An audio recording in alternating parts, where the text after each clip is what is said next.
So diamond will look something like that. Carbon and carbon and carbon and carbon. Okay? Now, sometimes some schools, they're very sneaky. They put diamond here, and then they put carbon dioxide here. And then you know what? They look like they're almost the same size. Then they ask students to talk about the structure of diamond, and some really cannot understand. So I need to understand, right, that diamond, if you go, I don't know whether or not your parents at home, anybody has a diamond jewelry, but if not, you've probably seen advertisements anyway. Now, each diamond that you see is essentially one very, very big molecule. I'm going to say that again. I was a bit mind blown when I found out about it. One diamond, right, is one molecule, but it's just damn big. All right, therefore they call it giant molecular structure. All right. If you're going to ask me what do I actually mean, now if I give you a sample of say oxygen gas, you will see millions, billions, trillions, many oxygen molecules. O2, O2, O2, O2, O2, O2, O2, O2, O2. All right, many molecules. For diamond, it's all of them, all the atoms are basically joined together by covalent bonds. You will see this pattern repeat itself over and over and over again, and that's it. So that's one whole diamond.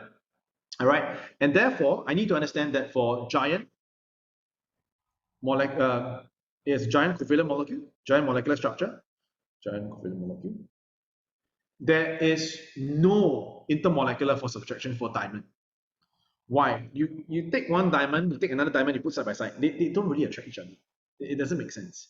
Inside diamond, all right, these are your covalent bonds. And recall the covalent bond is a shared pair of electrons.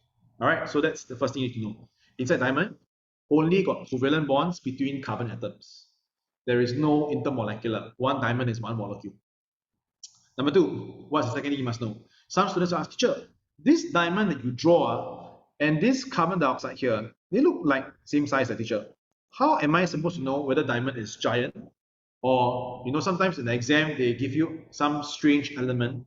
How am I supposed to know if it's giant or simple? You look at the side atoms.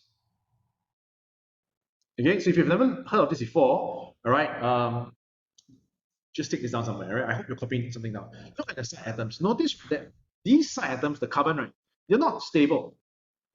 Carbon is what? Carbon is 612, which means it's 2.4. Carbon must gain 4 electrons for it to become stable. It must form 4 bonds.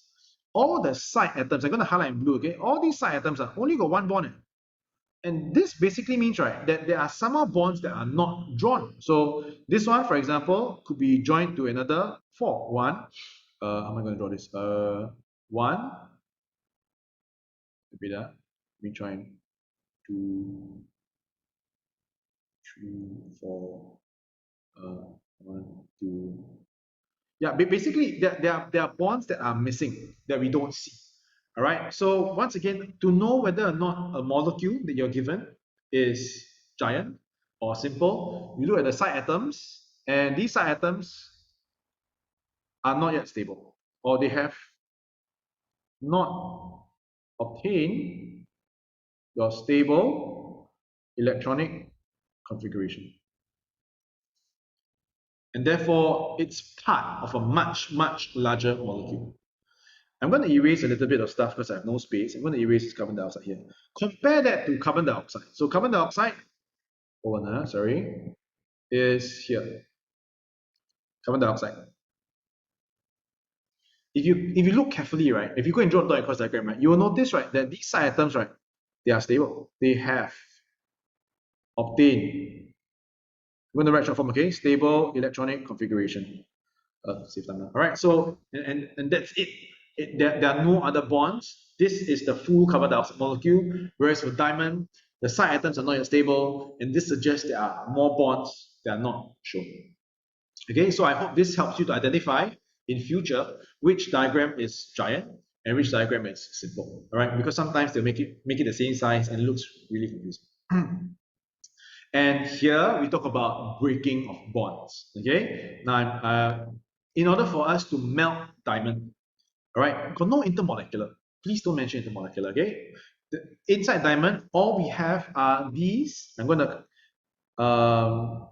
draw in black now, or are these covalent bonds? And when you are heating up diamond, if you want to melt it, we're actually trying to break these covalent bonds. And covalent bonds, like I mentioned earlier on, like I think Jonas mentioned earlier on, they're very, very strong. And therefore, diamonds have high melting point. All right, okay, so high melting point. Right? Strong covalent bonds requires a lot of heat energy to break. And what's the difference between breaking and overcoming? Some of you may ask. All right, once you break the diamond, right, gone already. Cannot undo one.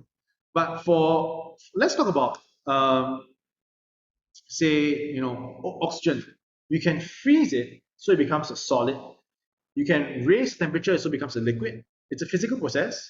You decrease temperature, it becomes solid again, and liquid, solid, liquid. So it's kind of reversible, right? But for diamond, when you break the covalent bond, that's it. You can't reverse it. All right, you can't put it back. Okay, so that's the difference between breaking a covalent bond and overcoming force subtraction. So I hope you understand that. Same thing, sodium chloride. You melt the sodium chloride into liquid, right? Once you turn off the fire, temperature will drop. It will start to form solid again. So it becomes solid sodium chloride.